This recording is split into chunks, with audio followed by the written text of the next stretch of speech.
This is Our Voices. I'm Mario Trimble. In order to be a place where everyone in our community feels valued and connected, we first have to ensure everyone believes they belong.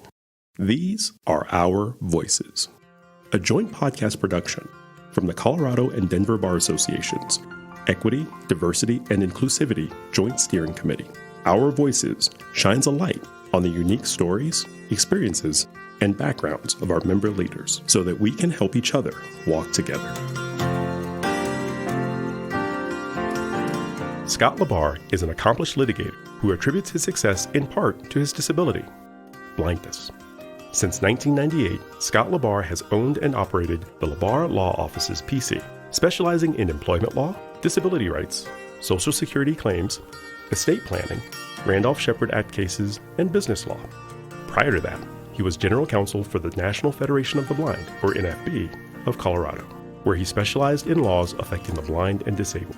A native of Minnesota, Scott is also president of the National Association of Blind Lawyers and serves as vice chairman of the board of directors for the Colorado Center for the Blind. Scott sat down with our own Mallory Rebel and Linda Moss to talk about his experiences as a leader in the legal community, being an advocate for the blind, and how his introduction to the National Federation of the Blind changed his career track from international business management to law.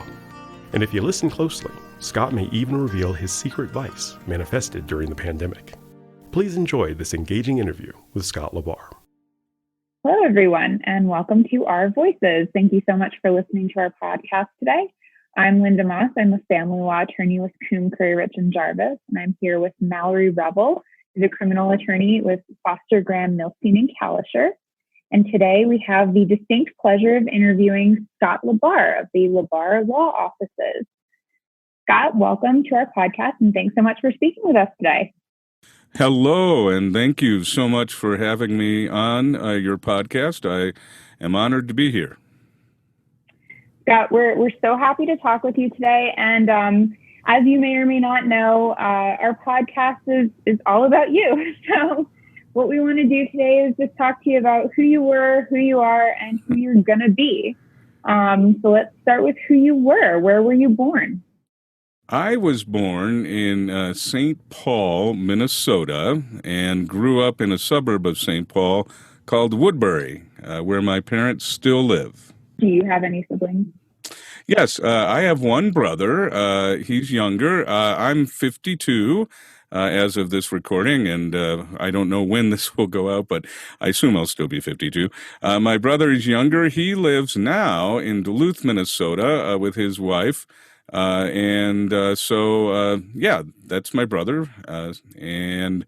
So my parents and my brother are still in Minnesota, along with a lot of relatives.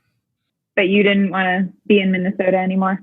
No, I went to college in Minnesota, to St. John's University, which is in Collegeville, Minnesota. Great name for a college town.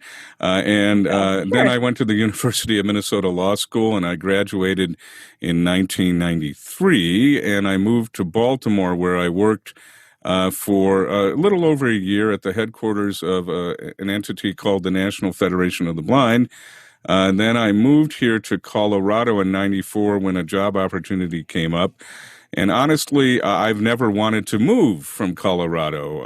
I've had many opportunities to move elsewhere and take on other jobs, but I have turned all of them down, and I never can imagine moving out of Colorado. So I think I'm here to stay. Who would ever want to move out of Colorado? Exactly. Yeah, I'm from New Jersey, and I came to Colorado, and my family still asks when I'm coming back. And I'm like, you're crazy. I'm never coming back. It's funny. It's rare when you run into, even in our legal profession, it's rare when you run into somebody who's actually a Colorado native. It is really rare. And Mallory, where are you from? I'm from all over because my dad was in the military, but I refer to Kansas City as home, so not a native. See, there you go. Yeah, we encounter those very few natives and treasure them. But regardless, so you grew up in Minnesota. What was that like? Well, I think it's fair to say my first the first part of my childhood, I had a quote-unquote normal childhood, growing up in a suburb of St. Paul, and with my family and doing all the things, a young boy would do. Played sports, baseball probably was my favorite. And I did all of those kinds of things. And then when I was 10 years old, I had a virus, and the virus attacked my eyes and left me blind. So I kind of think about my childhood in two parts.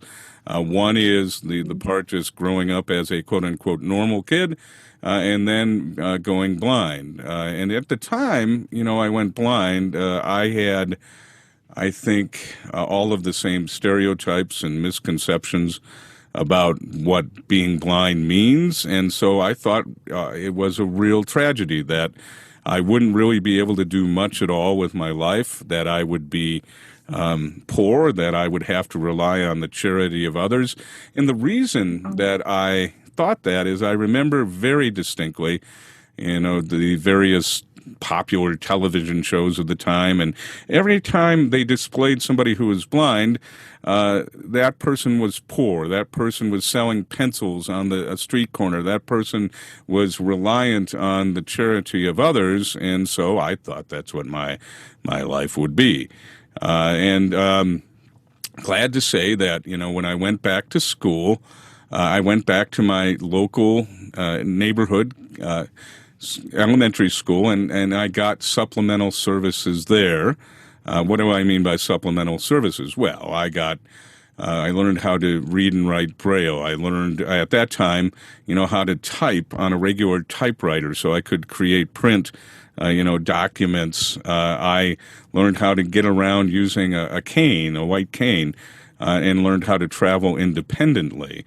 And I was able to, stay, fortunately, in my same grade, learn what I needed to learn. And I did very well in school after I went blind. What's interesting is, at least now that I reflect back on it, is when I was a kid with sight, I didn't do very well in school. In fact, my parents and teachers were always complaining about how poorly I was doing and that I could do better.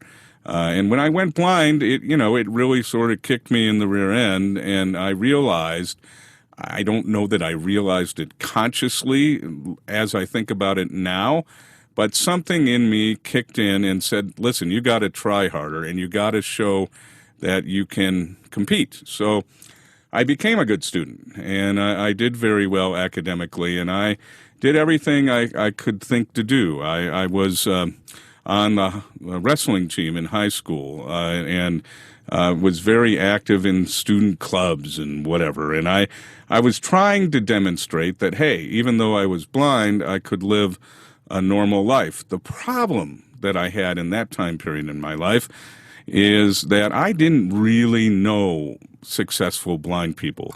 All the blind people I had been introduced to were not doing very well. They were relying on government benefits. They were unemployed, and there were a lot of issues. And so I didn't have a lot of hope. Even though I was doing well in school and all that kind of stuff, I didn't know what I would do. And when in 1986, when I graduated high school, I met the organization that I now do a lot of work for, but I met the National Federation of the Blind because I won an academic scholarship, and my life changed because I met successful blind people. I met blind people who were doing what they wanted to do with their lives on their terms, and so that really did change my life. And so, when I went to college, I first thought I was going to get into international business management, and I was,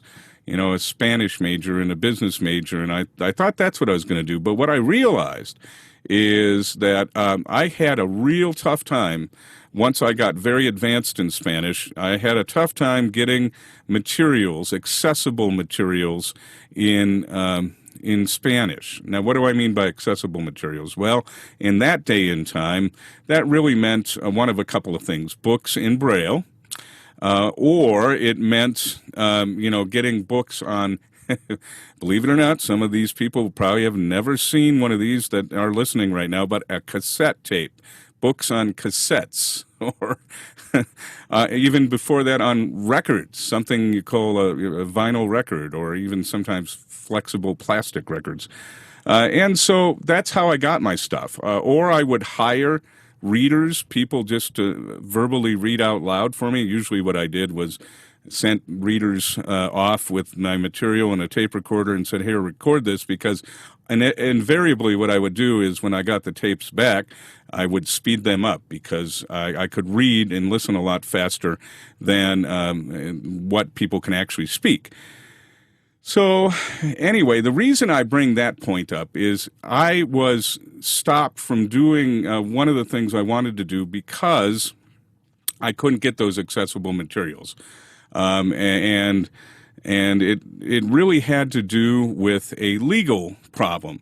Because of copyright law at that time, we couldn't get accessible materials across international borders, and we had a very difficult time converting printed works into accessible materials because you would have to get the permission of the copyright holder, and that would often take a long time. So, I would have to sometimes literally wait months, if not years, to get the same book that somebody who didn't who wasn't blind, who was sighted or whatever, could get, instantly. So the reason that's significant to my life is I would later in my legal career work on something called the Marrakesh Treaty, which altered international copyright law so that both countries, individual countries that sign on to the treaty would agree to change their domestic law to allow entities on a nonprofit basis to turn books into accessible books without the permission of the copyright holder. And the treaty also provided for the exchanging of accessible books and accessible works across international borders. That treaty was adopted in 2013. I worked on it for several years prior to it. I'm still working on it now. So part of my legal work is in the area of international policy in the copyright arena.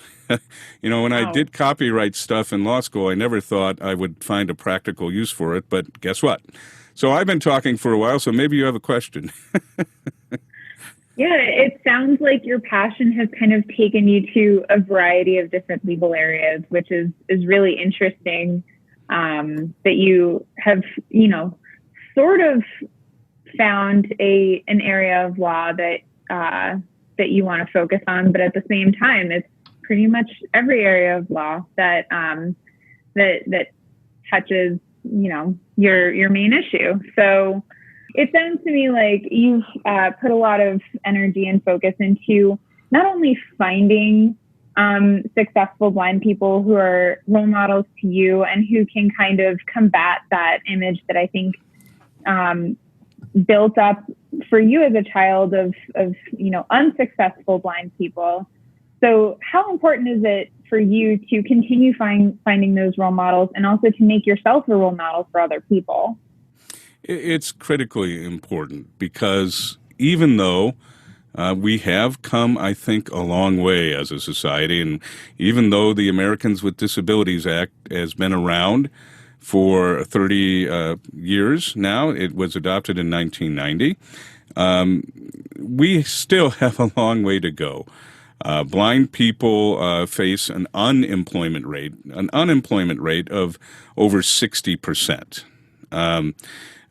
Blind children struggled still today to get the education that they need. Blind people and people with disabilities are among the poorest in our country. So we still have a ton of work to do. And so because I've been lucky, and I really do believe I've been very fortunate in my life, because I've been able to access the resources I need, and because I had the supportive role models through the National Federation of the Blind that I needed and still need, I'm definitely committed to spreading that message and that hope to other people who are blind. not only here in the United States, but all throughout the world, because even though the conditions I described for you are pretty bad here in the U.S., for those of us who are blind, it's even worse in the rest of the world. And so I am very, passionate about trying to make a better life for all of us, and especially those of us who are blind. And so I carry that forward in all the work I do. I mean, I'm beyond being very active in the National Federation of the Blind, as both essentially a legal representative for the organization, and doing my professional work for the organization. I also volunteer as a volunteer leader in the Federation. So I spend a lot of time. But I also get involved outside the Federation, because even though we can help each other as blind people in our own organization, we have to get out there in society and show folks that, hey, listen, those of us who are blind, or anybody with a disability, given the right opportunity, given the right resources, we can live the life we want. And that actually, live the life we want is the motto of the National Federation of the Blind. So I've been very active in my profession. I've been very active, for example, in the American Bar Association. I've been a member of the ABA for, 28 years. I first joined when I was a law student at the University of Minnesota, so I guess I joined in 1992. And I've had many, many different roles in the ABA. My most, significant recent role is for 3 years I served a term on the American Bar Association Board of Governors, and that ended just last year in 2019. I have many other roles now. I've been active over time in the DBA and the CBA, especially when I was a young lawyer. I was on the executive council and one of the executive officers of the Denver Bar Association Young Lawyers Division. And now my role in the DBA is I serve as a delegate to the American Bar Association House of Delegates. So the reason I've gotten so involved in the ABA is, again, to try and show people that, those of us who have disabilities and are lawyers have a place, have a role to play. And anyway, so that's a little bit about what I've been doing currently. And you're clearly very passionate about bettering the lives of blind individuals.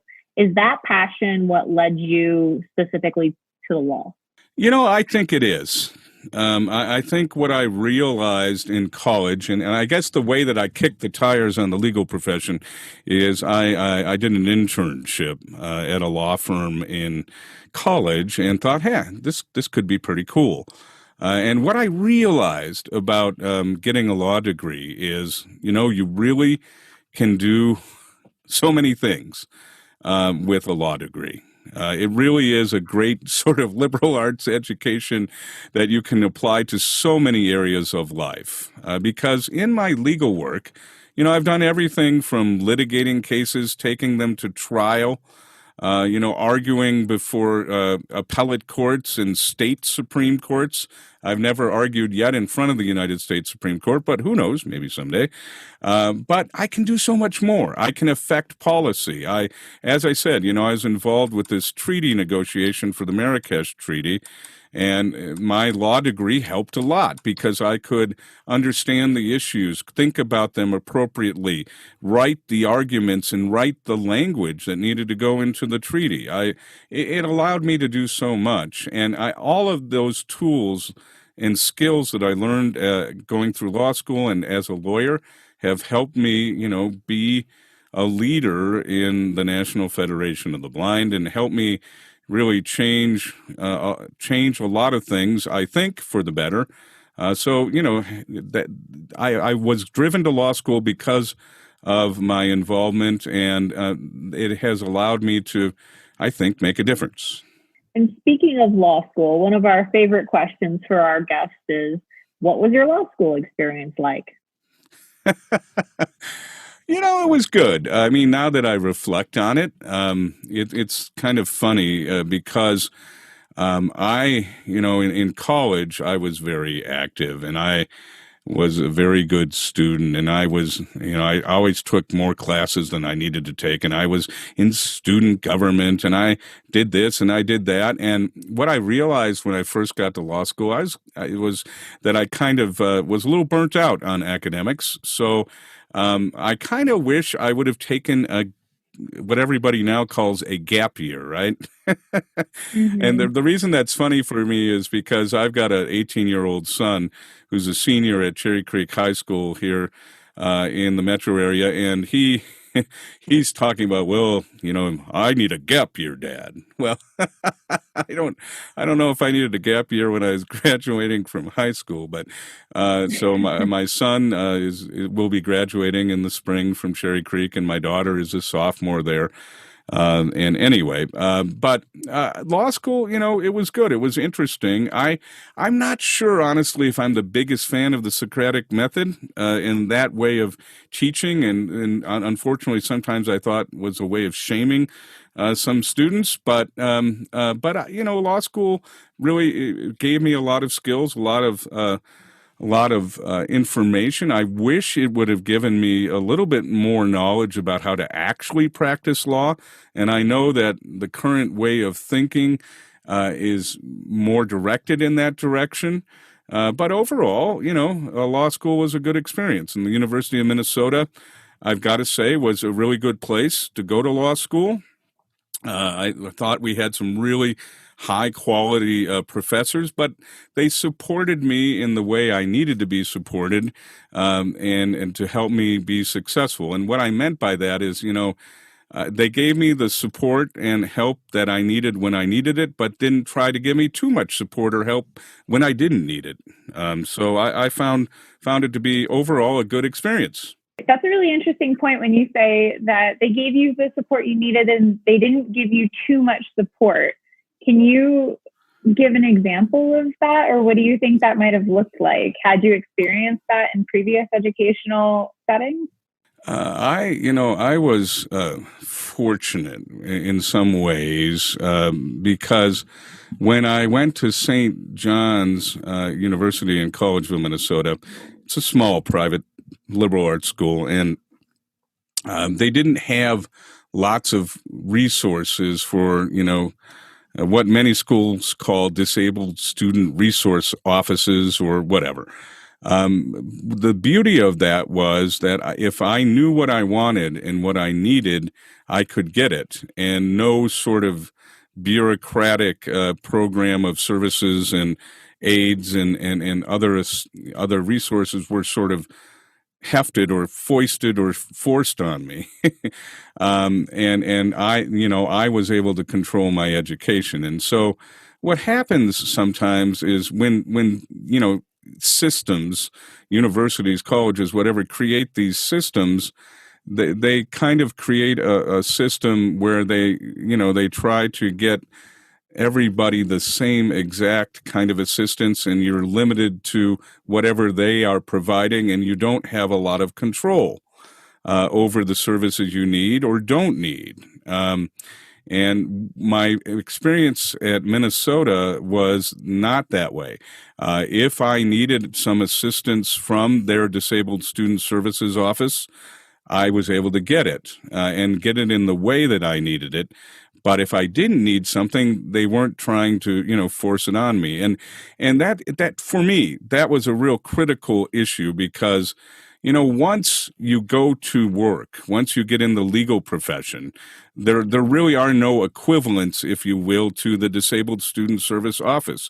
You need to be the one to know what is required, what you need, and what to ask for. So it was a great experience, I think, in that way. In other words, it empowered me. It didn't limit me or try and put me into a certain box, if that makes sense. It does. And speaking of useful, empowering support, if you could take the opportunity to educate people, what's one thing that you wish that people would do when they meet you? The biggest thing that I wish people would do is not make assumptions about the limitations of my or anyone else's disability. And don't be afraid to ask questions if you don't really know or understand.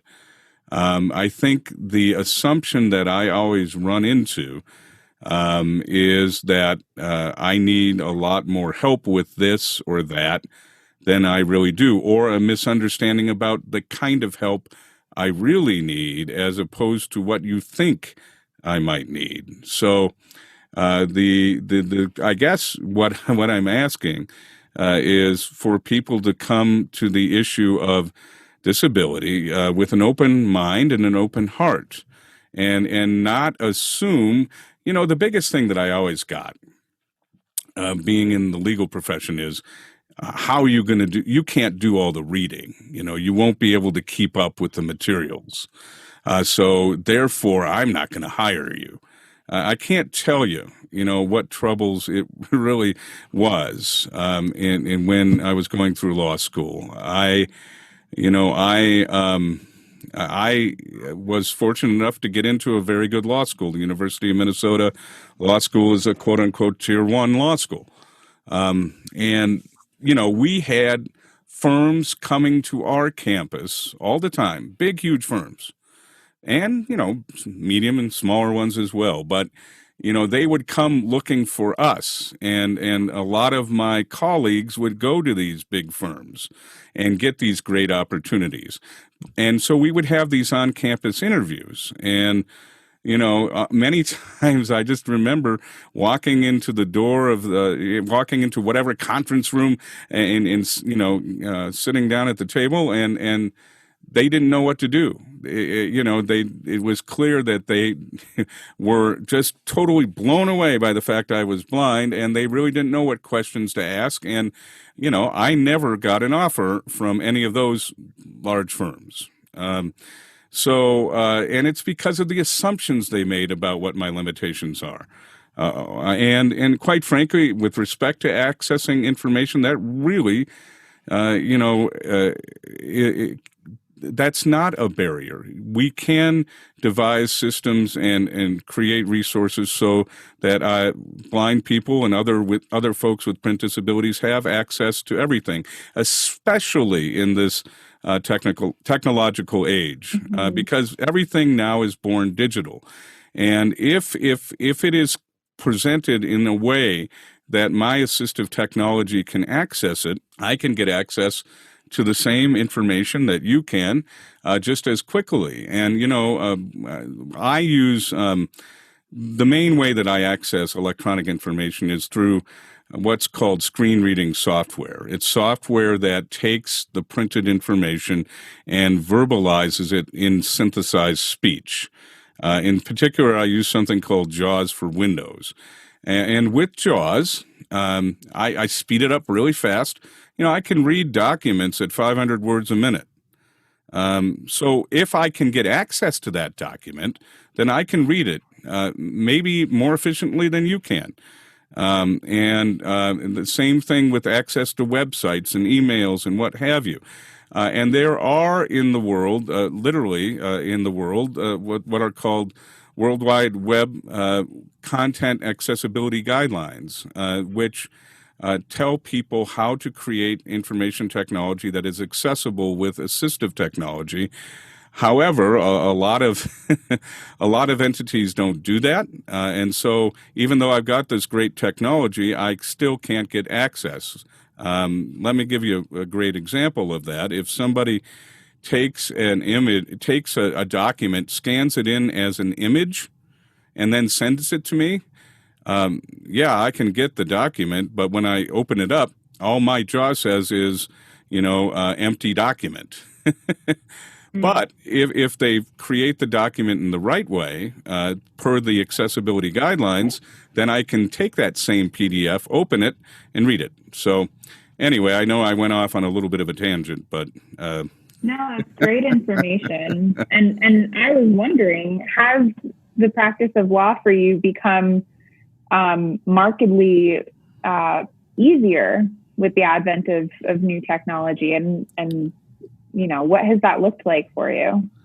Well, it has, and it hasn't in some regards. For example, as long as the information that I'm seeking is accessible, I can get at it right away. I can do it all independently. Whereas, back in the days when I was in law school, a lot of the printed information really was just in print, and wasn't necessarily born electronically. And so I had to use other methods. I had to hire a lot of readers to verbally read stuff out loud. In fact, what I would often have to do in law school, and I did this in college as well, is I would ask the professor, hey, can you give me a minute or two to see if I can find some readers? So what I would do is I would say to my classmates, hey, listen, would you like to earn X dollars an hour, whatever it was then, reading material you're supposed to read anyway? And so I could hire readers that way. But nowadays, I don't really need readers as much because I try to get access to it electronically. And on the occasion that for some reason I can't, I have an assistant, and so I will ask my assistant to read something or to convert it into an accessible electronic document. Because honestly, with my JAWS, I can read things a lot faster than she can read verbally. So it is easier in one sense. However, when people do not make websites accessible per the WCAG guidelines and the other guidelines, something known as Section 508 standards, it's frustrating because I can't use that website and can't access the information. And, today, in today's world, more than ever, those of us who are blind need access to information, and if it's not accessible, then we have problems accessing jobs and accessing education. But if it is accessible, then, we have great opportunities in those arenas. So it's gotten better in many ways because everything is born digitally in terms of information. We conceivably and theoretically have access to it or should have access to it, but we struggle to get entities to think about actually structuring their information technology so that it really is accessible to all. Can you tell us a little more about accessibility guidelines and how we can create documents that are most easily accessible?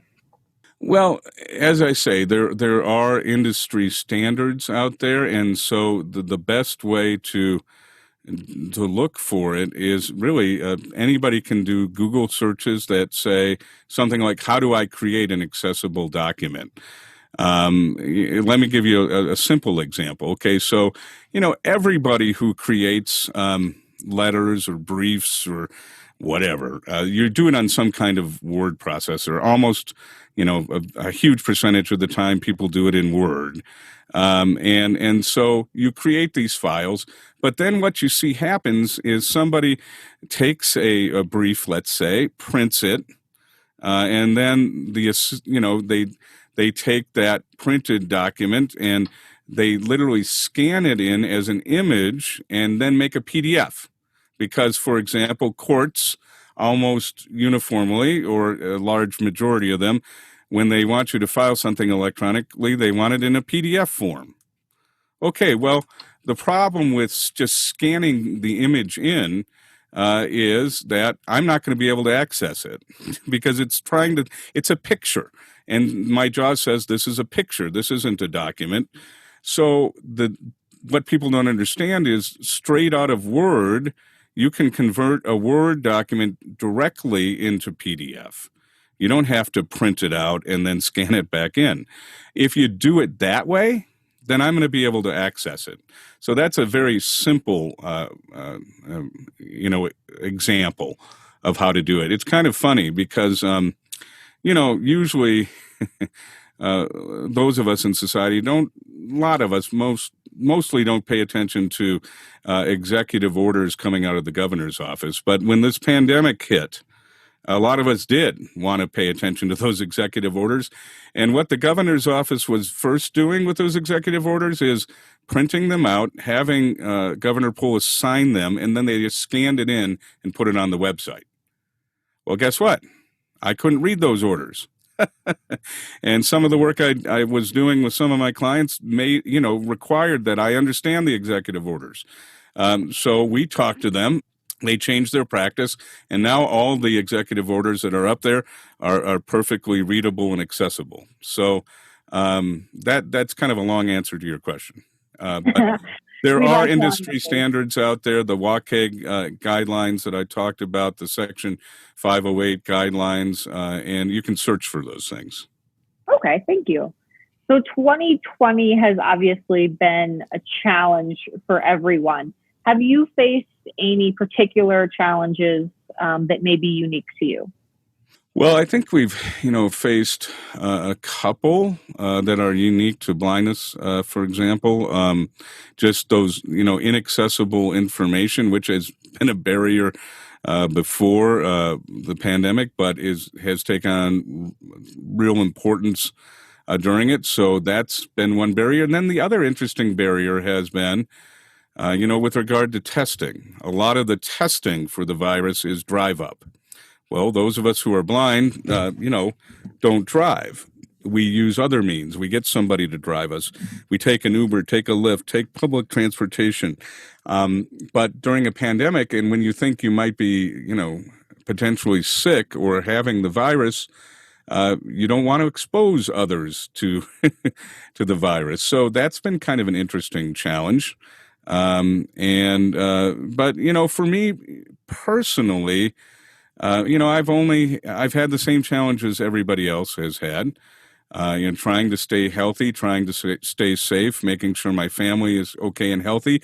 I am fortunate in that I have a job that, as long as I have access to the internet, phone line, and so on, and a place to work, a safe place to work, I'm fine. For over 300 days now, I've been down here in my basement where I'm talking to you from right now, working.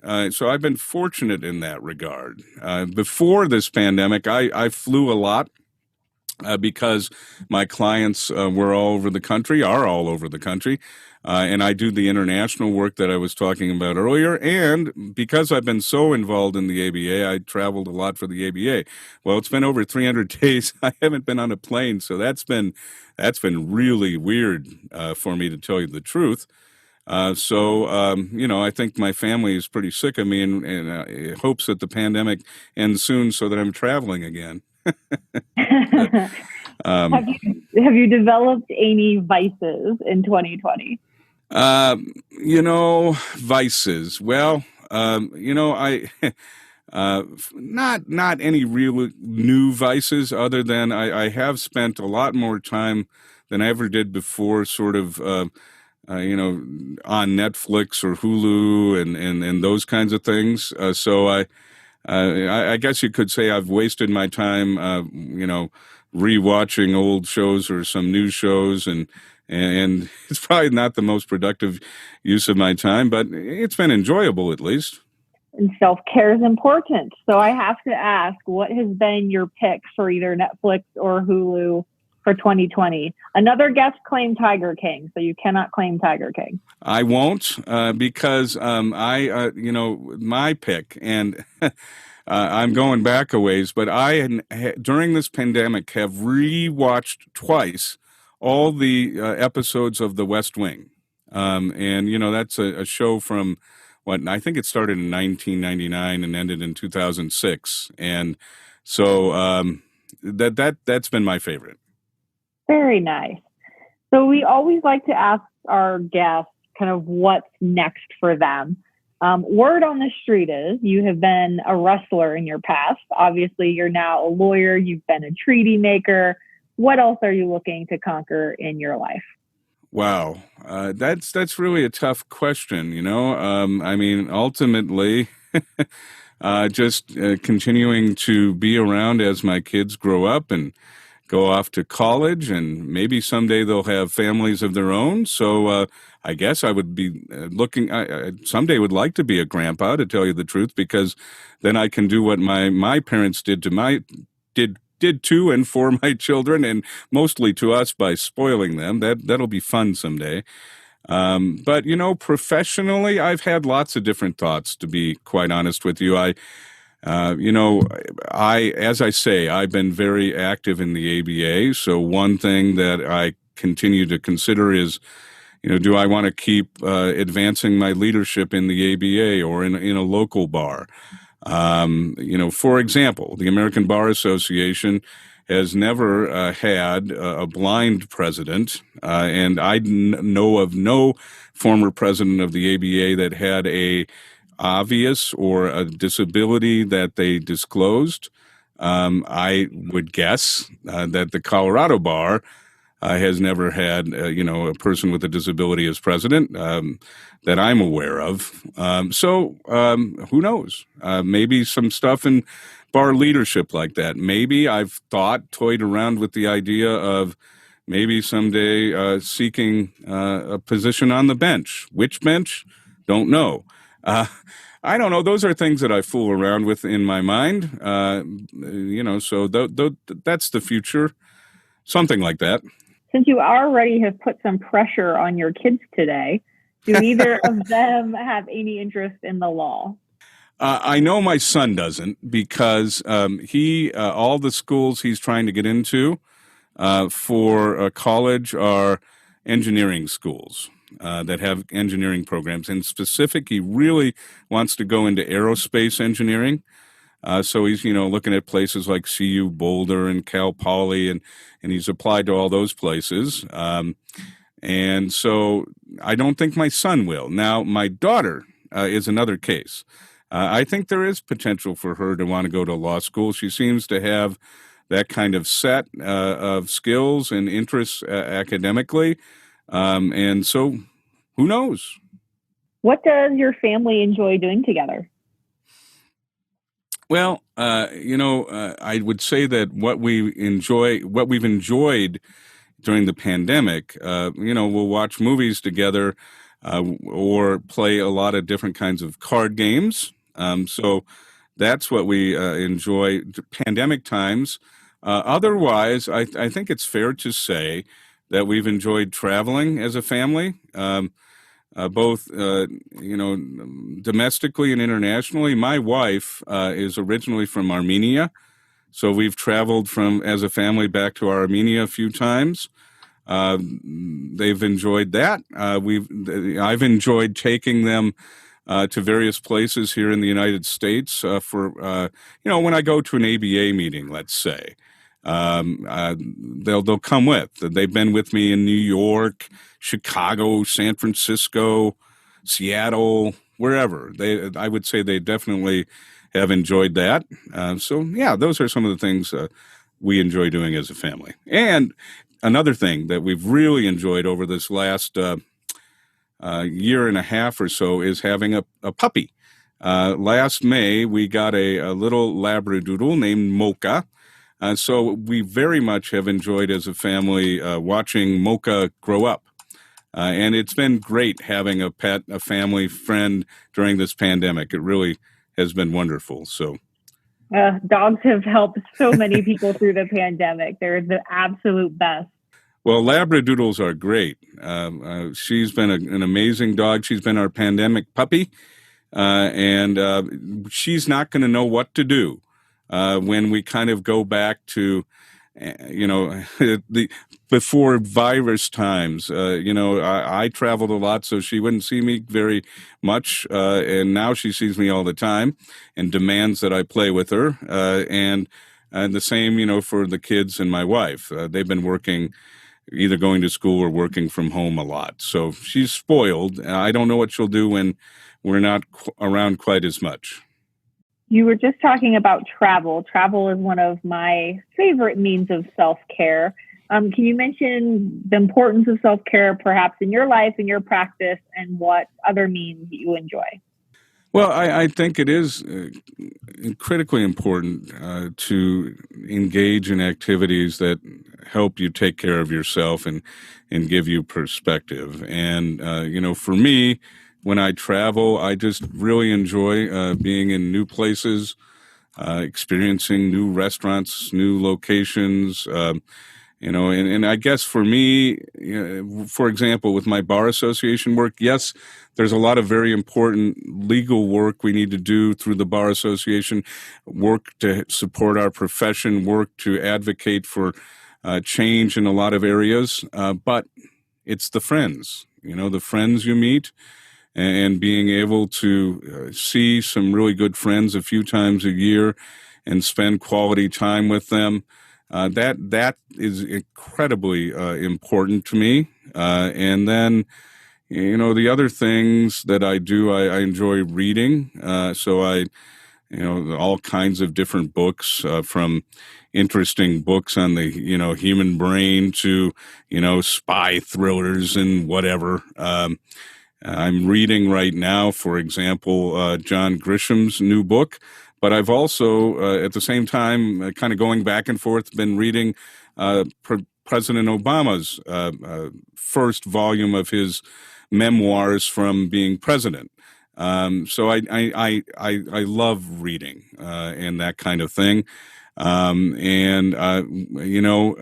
thing I kind of have missed, and I suppose I could have done something about this during the pandemic, but just haven't been very willing to do so. I really enjoy live music. And yes, there's, there obviously a lot of that's been cut off, but there's been some of it. But I just really haven't wanted to put myself in public to expose myself to the virus needlessly. So when we get out of this pandemic, I can't wait to go somewhere and really enjoy some live music again. So I really enjoy that. What else? Well, as I say, during the pandemic, recently I've been watching again a show from the 90s. I guess I like the 90s, but the show ER. I've been watching that again. Plenty of episodes for the pandemic. Yeah, it's got like 301 episodes or something. I don't know. So that's a little bit about what I've been doing. Well, it sounds like you've got self-care pretty down pat, and I also cannot wait to get back to Red Rocks as soon as humanly possible. That was a real, real sad part of our year. We live here in Centennial near Arapahoe in Quebec, and we're literally about a mile away from Fiddlers Green. Awesome. And we can actually, when they have concerts over there, we can hear it, and some nights very well. So anyway, it's kind of cool to be in this area. Well, Scott, we are winding down on time a little bit. So the last thing I'd really like to ask you is just, what do you want to tell everyone? What do you want everyone to know about you as a person, you as an attorney? What's your message? Earlier, I referred to the motto of our National Federation of the Blind, and it is, live the life you want. And that's what I want to tell everybody. Whatever you've got going in your life, if you're somebody with a disability, if you have other challenges, don't be afraid to dream. Don't be afraid to set goals and live the life you want, not the one that other people think you ought to live. I guess, when I shuffle off my mortal coil someday, hopefully many, many, many years from now, but whenever that happens, I hope that I've made a difference in the world, that I've done something to make it better than the way I came into it. And I'm glad that I'm proud to be a lawyer, because I think through our profession and the work that we do make life better for people in a lot of significant ways. And that's what I want to let people know, that I think being in law, it's a noble profession. And I think regardless of the area of law that you practice, you can make a difference. Either as part of the quote-unquote regular work that you do or outside of the regular work that you do. So we should be proud of being lawyers. I want to, 2020, thank God it's ending. From my perspective, there have been so many challenges and awful things that have happened.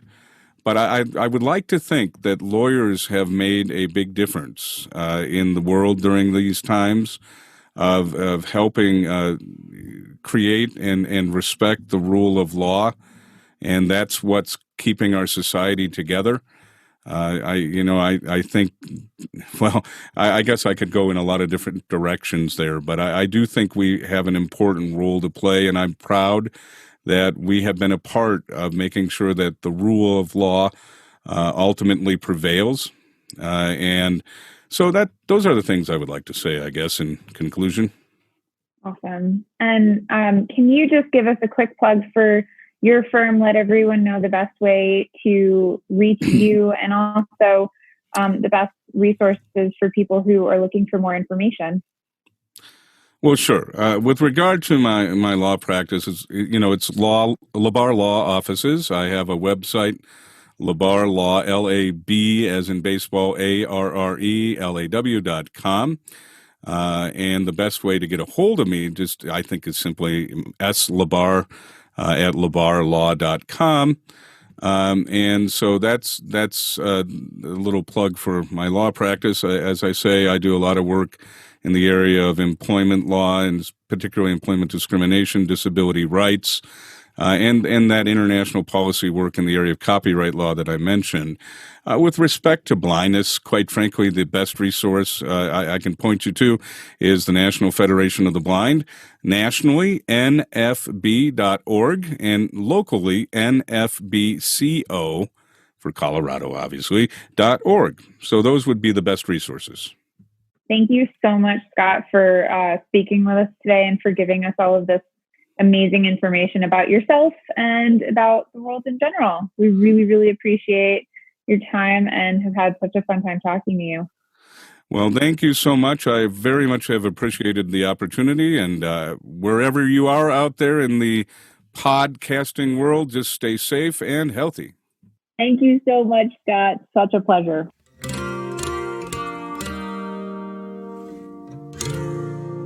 This has been Our Voices. For more information on today's guest, or to get involved, please check out the CBA podcast page at cobar.org/podcast. That's cobar.org/podcast. This podcast series was created by members of the Colorado and Denver Bar Associations. Our Voices is a collaborative effort of the EDI Joint Steering Committee messaging team, including Mallory Revel, Linda Moss, Bonnie Schreiner, Mallory Hasbrook, Mo Watson, Mario Trimble, Courtney Holm, and Emmy Lopez, with our CBA Communications Team Director, Heather Folker, and Manager, Charles McGarvey. Our recording engineer is Rick Ponteleone of Lionsbridge Recording. Our producer and editor is Courtney Holm, with theme and introduction by Mario Trimble.